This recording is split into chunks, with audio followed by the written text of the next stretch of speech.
Hello. Hi, how's it going?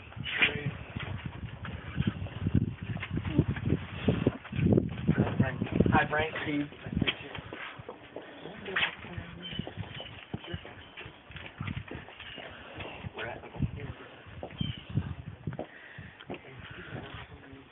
Sure. Hello. Hi. Hi. Hello.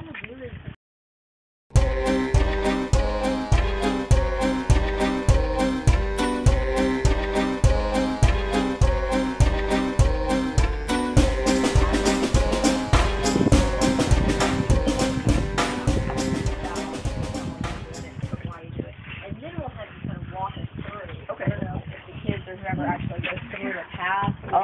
The garage is a haunted house. Mm-hmm. Maybe you can make it through there. Yeah. Okay. But they'll come out and this is blocked off, and they walk through the path and off the neighbor's porch and down the road. Got it. You can go anywhere, just watch record.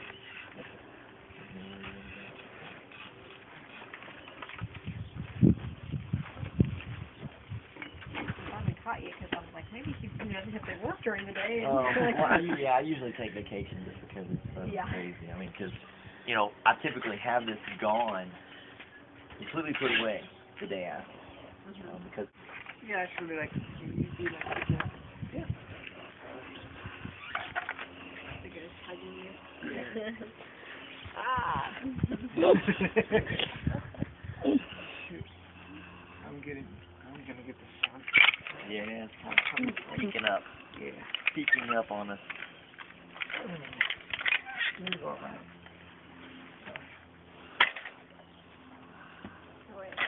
Can't hurt anything. So. Oh, it's all old. It's an old cemetery. Brief. Last year I actually had a trail going all the way through here. Yeah, you can look at me the whole time. Okay. And you're talking a little bit about the history. So first of all, tell me how many years you've been doing this. The big yard haunt, about 7 years. Before that, I did a little bit of stuff here and there, and it just kind of grew from there. But each year is a little bit different. Yeah, I add to the cemetery each year, add more detail, you know, make things look a little older each year, and then the garage changes themes each year.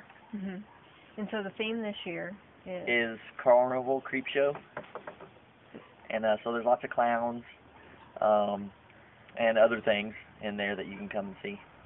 And so how did you come up with that theme, and why that theme? Just, you know, looking at different things online, and it seems kind of cool. There's a couple of us that do yard haunts, and one of my buddies had a lot of clown stuff. He goes, hey, you can borrow my clown stuff for this year, and it just kind of went from there. So I borrowed some from him, and then another friend said, hey, I have clown stuff, and it just really came together, and so it just grew into this really cool clown theme for this year. And what were some of the themes in the previous years? Last year was kind of a science mad lab. The year before that was the whole entire garage was kind of a big spider web with tons of spiders. And before that, I didn't really have a theme. I've just now grown into being able to do a theme each year. It really kind of was a hodgepodge before that. Getting a little more organized and learning how to do it and do the distraction for scares and things like that. So why are you so big on Halloween? Has it been this way as a kid? I mean, leading up to this, what is it about Halloween? It's fun. It's interactive. I like talking with people and having fun. And I do a Christmas display too, but it's not as interactive.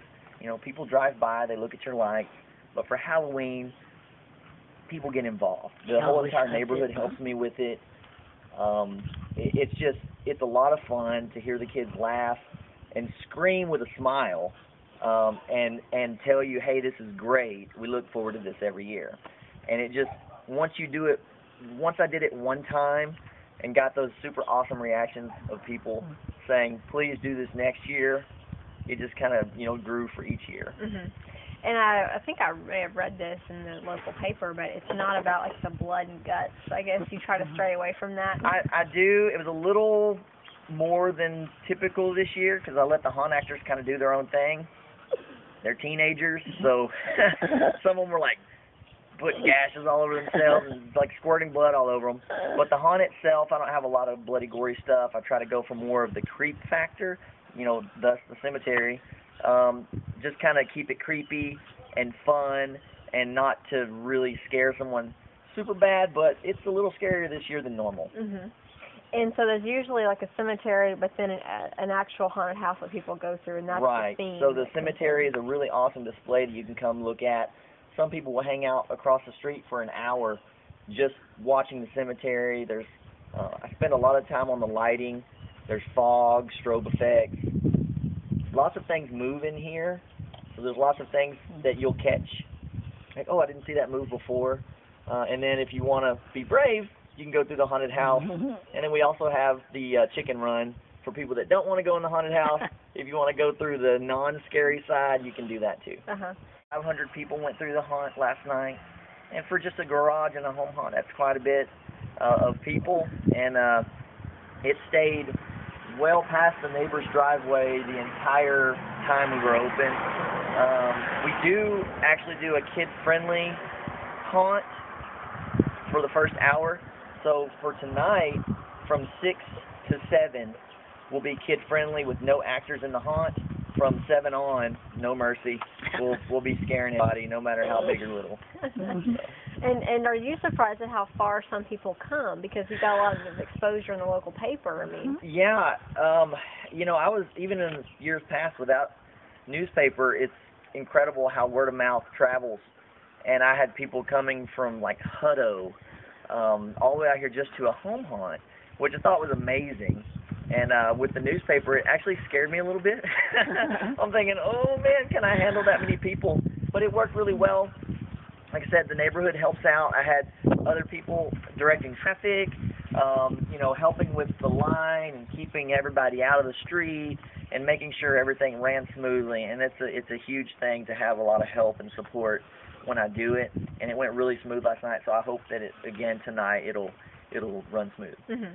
And so when you're not making haunted houses and cemeteries and things like that, what do you do? What is your normal everyday? I'm in the National Guard full time, and I work out at Camp Mabry. That's where my headquarters is. And I'm on the south side of the terminal out at Aviation Brigade. I'm the strength manager for the Aviation Brigade for the Texas Army National Guard.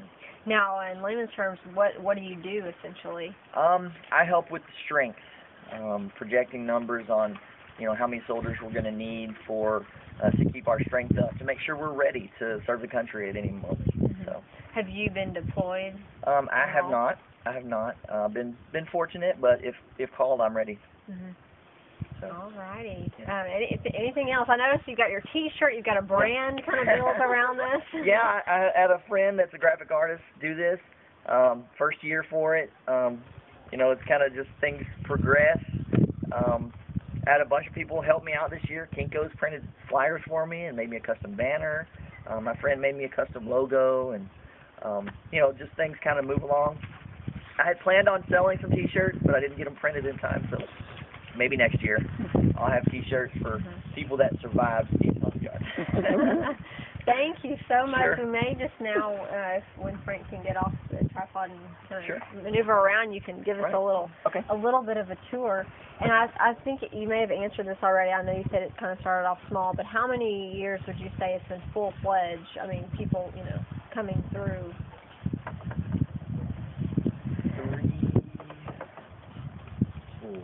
I'm thinking 4. Okay, about 4 years. Yeah, 4 years with the big display. Okay. And that's all been here at this house. Mhm. This is the longest I've been at one location, being in the military. Yeah. Around. So, but before that, I was in Blockhouse Creek for 1 year. Mhm. We were there for 1 year. Got it. I'm So. sure staying in one place has helped your customer And, base. yeah. They know where to find you. Yeah, it's really, really nice. Awesome. Now, do you help out with a lot of this too? I'm the gypsy. Yes. Yeah. I'm the she was gypsy. the candy giver over here and helped out with handing out all the candy. There's the sweetie pie. There's one of the little heifers right there. Is that his daughter? Yes. Okay. We have 3 little girls. Oh. Peyton, Ember, and Devin. she's actually. See, you mentioned the kids. That's probably a big drive too. My friend that does a haunt, that's their haunt, dark phobia. Uh-huh. Oh, And he gave me a bunch of clown stuff. He's one of the guys. I found those on the floor, on the street. Thank you. But it's costing for you. Thank you. So what is she this year? They're gypsies too. Okay. Like They're handing grandma. out candy. Okay. So They hand out candy and help me. they changed from princess to gypsy. Yeah. Princess to gypsy. So they don't want to be creepy. They want to be princess. Yeah. Oh, yeah. Go figure. You know, girls, it's fine. Okay. All right. So show us, and I don't know if it's yours or there may have been another one. A lot of it's recycled material. I mean, I guess Oh, yeah. Where do you get a lot of this stuff? Where do you put it? Yeah. Oh, And I know a lot of people ask me where I actually store it. Yeah. So Daddy, look at this. what do you got? Cool. I like it. Making a bouquet. Here you go. You want to hold it for me? So, like, this is an example of using recycled material. Okay, sweetie. These are fence panels from, like, someone taking down their old fence. And you just cut the wooden fence pickets, and you've got an instant tool pincher coffin. So, so this is one instance of it. The fencing, like, these are PVC pipes right here. So a lot of times people are, have excess pipe and they're just throwing it away. You can get it on FreeCycle. A lot of people will say on Craigslist, hey, I've got free wood. I go pick up the wood and make things out of it. This large tombstone here is made out of boat dock foam. So a lot of people are replacing their foam, their styrofoam on their boat dock, and they're like, hey, just come get this huge piece of foam. I want rid of it, and I'll pick it up and cut it into tombstone. Every tombstone in this entire yard is handmade. There's not a single one that's store-bought.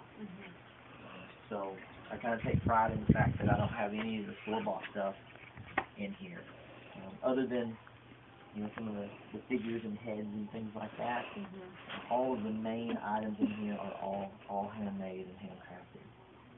Even this ghost, I made the whole thing. He's made of PVC pipe, chicken wire, and something that's called monster mud, which is joint compound and latex paint, house paint. And you can get that at the Round Rock Recycle Center. Most of the paint that I've used for everything here, I get at the Round Rock Recycle Center. Yeah. Last year I had the whole front of the garage was a facade of wooden pallets. And I went and picked them all up at the recycle center. After I was done with them, I posted them on FreeCycle, and someone else at a farm needed them to put their farm equipment on and pick them up. So it's like I used it and someone else used it. So I think it's really cool to be able to share and use things because, our recycle bin has more stuff in it than our trash can, I think. Yeah. Every time we take the trash can. But like the columns I made, the inside bones of those columns was a guard pellet someone was throwing away. And I just repurposed it into those columns and skinned it with foam. And everything in here, this mausoleum was completely made. I didn't buy the foam for that. When they were building the school, the little elementary school that's down here, they had a whole bunch of foam left over. I went and talked to the supervisor, and I said, hey, I do this huge haunted yard. And he's like, I've been to your yard. That thing is awesome. And I said, well, I thought I would ask. It looks like you guys are finished laying the foundation for the school. Would you mind donating some foam? And he gave me 10 pieces of the foam for free. And I made this huge mausoleum, and a lot of the tombstones are in the yard. Now, what are we seeing that was here from years past, and what's brand new this year? I mean, do you just add pieces each year? Or? Like I made the mausoleum last year, but all the detailing, all the brick, mortar lines, and those vines that are growing up, brown, and the windows were added new to this structure. Got it. So I made the main structure and painted it, and then I added detail, and I'll add more detail each year to each one. So I'm at a point now where there's no more room. So I'm just improving on the things that I have. So.